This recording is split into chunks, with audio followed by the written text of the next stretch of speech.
माफ की थी। सुप्रीम कोर्ट ने कहा था कि आधार को 12वें दस्तावेज के तौर पर माना जाएगा। सुप्रीम कोर्ट ने यह भी साफ किया था कि बिहार एसआईआर में अकेले आधार कार्ड को भी 11 मान्य दस्तावेजों के बराबर माना जाए। आधार को 12वें दस्तावेज के तौर पर माना जाएगा, ऐसा सुप्रीम कोर्ट ने कहा। लेकिन सुनवाई अभी जारी है। स्पेशल इंटेंसिव रिवीजन एसआईआर जो कि बिहार में इस वक्त किया जा रहा है, ये पता करने के लिए कि कौन से ऐसे मतदाता हैं जो कई जगह जिनके नाम दर्ज हैं, कौन से ऐसे मतदाता हैं जो यहां से छोड़कर जा चुके हैं और कौन से ऐसे मतदाता हैं जिनका नाम तो दर्ज है लेकिन वो अब इस दुनिया में नहीं हैं। वो सारे लोगों के नाम हटाने की कवायद, लेकिन उस पर विपक्ष ने उसको एक मुद्दा बनाया।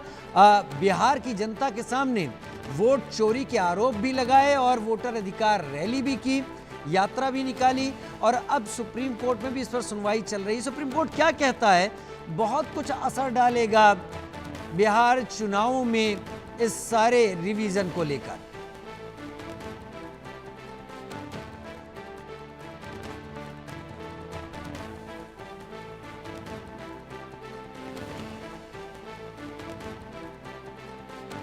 एसआईआर को लेकर सुप्रीम कोर्ट ने कई स्थितियां साफ कर दी और सुप्रीम कोर्ट में चल रही है सुनवाई बहुत कुछ स्पष्ट करती है कि अब आगे चुनाव से पहले क्या ऐसा होगा बिहार में, वो कम से कम चीजें साफ हो जाएंगी। इस मुद्दे को लेकर लोग क्या कहते हुए वहां पर आगे बढ़ते हैं। विपक्ष हमलावर है। सुप्रीम कोर्ट ने इस विशेष गहन पुनरीक्षण अभियान जिसे हम कह सकते हैं एसआईआर, इसके लिए चुनाव आयोग को निर्देश दिया था कि आधार को वैध प्रमाण पत्र के रूप में शामिल करे। हालांकि पिछली सुनवाई के दौरान सुप्रीम कोर्ट ने यह साफ किया था कि आधार नागरिकता का प्रमाण नहीं है और चुनाव आयोग को यह जांचने और सत्यापित करने का अधिकार है कि दिए गए दस्तावेज असली हैं या नहीं।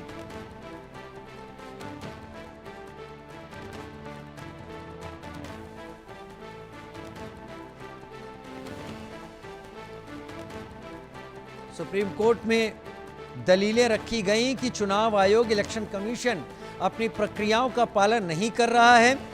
चुनाव आयोग केवल सुप्रीम कोर्ट के आदेशों का पालन कर रहा है, इससे ज्यादा कुछ नहीं कर रहा। संभव शर्मा मेरे साथ जुड़ गए। संभव, आज की सुनवाई, पिछली सुनवाई में जो सुप्रीम कोर्ट ने कहा था, आज किस बात पर यहां दलीलें रखी जा रही हैं और आज की सुनवाई में अब तक क्या कोर्ट के सामने रखा जा चुका है? एक बार फिर से एसआईआर स्पेशल इंटेंसिव रिवीजन की जो पिटीशन है उसको चैलेंज करने की जो पिटीशन है उस पर सुनवाई कर रही है। लगभग 20 मिनट हो चुके हैं। सुप्रीम कोर्ट में ये सुनवाई जारी है। तमाम वकील इस मामले पर अपनी राय रख रहे हैं। शुरुआत करते हैं। जैसे ही सुनवाई शुरू हुई, जस्टिस सूर्यकांत ने इलेक्शन कमीशन से पूछा, पहला सवाल ये सीधे पूछा कि अभी का लोकस क्या है, अभी स्थिति क्या है, जमीन पे स्थिति क्या है। इलेक्शन कमीशन ने कहा कि हम लगातार अपनी बात एफिडेविट्स के थ्रू और यहाँ कोर्ट में रख रहे हैं। और मैं अपने दर्शकों को बता दूं कि रिसेंटली परसों ही एक इलेक्शन कमीशन ने एफिडेविट सुप्रीम कोर्ट में फाइल किया, जहां इलेक्शन कमीशन ने स्पष्ट कहा कि एक वो ऑटोनोमस बॉडी है और उसको उसके पास अधिकार है स्पेशल इंटेंसिव रिवीजन एसआईआर कराने का। और इसके अलावा वो सिर्फ एसआईआर बिहार तक की सीमित नहीं होगा। जो नोटिफिकेशन है, जो अधिसूचना है, उसके जून की जो अधिसूचना है उसके अनुसार ये बिहार से बाहर भी होगा, देश के अन्य राज्यों में भी होगा। इस वजह से ये सुनवाई, आज की सुनवाई, जब मैं आपसे बात कर रहा हूं, दर्शकों को बता रहा हूं, तो सुप्रीम कोर्ट में ये सुनवाई चल रही है। और ये इसलिए मैं पूर्ण हो जाता है क्योंकि इलेक्शन कमीशन ने अपना रुख अपने इस डिटेल्ड काउंटर एफिडेविट के द्वारा स्पष्ट कर दिया था। इलेक्शन कमीशन ने कहा कि हम एक ऑटोनॉमस बॉडी हैं और हमारे पास एसआईआर जैसी तमाम एक्सरसाइजेस कराने का अधिकार है और उस पर कोई भी अथॉरिटी, कोई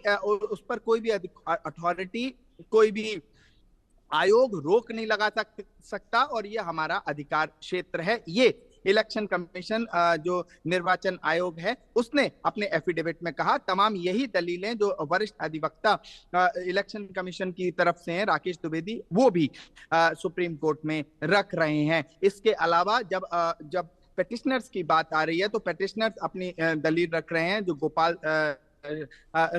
वरिष्ठ अधिवक्ता गोपाल हैं, वो कह रहे हैं कि पहले तो ये बिहार तक था, अब ये बिहार के बाहर भी जाने की बात साफ कर रहे हैं।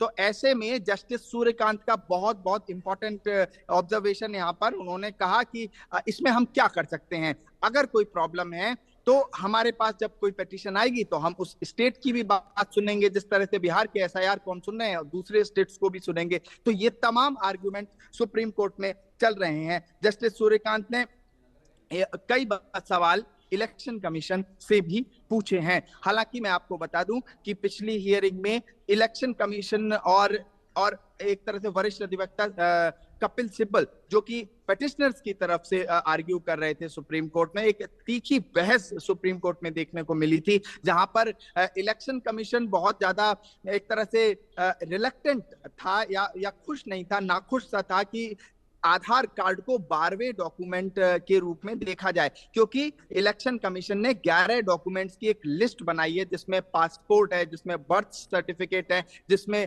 राशन कार्ड है, ऐसे कुछ और सर्टिफिकेट्स हैं। उसकी 11 दस्तावेजों की लिस्ट बनाई है। तो ये था कि आधार कार्ड को भी एक दस्तावेज माना जाए। इलेक्शन कमीशन का कहना था कि आधार कार्ड वो बहुत एक तरह से रिलक्टेंट ही था कि नहीं, आधार कार्ड को ना बनाया जाए, और इससे जो एक तरह से एक पतली सी रेखा है, लाइन है कि कौन सिटीजन है कौन सिटीजन नहीं है उसके बीच की। क्योंकि आधार कार्ड पे ये आरोप लगते रहे हैं कि आधार कार्ड जो फॉरेन से, खासकर जो इंडिया के नेबर से लोग हैं, खासकर जो बांग्लादेश, अवैध रूप से आ गए हैं, जो अवैध रूप से आ गए हैं, ये लोग वहां पर भारत में आ गए और इन्होंने लोगों को किसी तरह के कनाइमेंस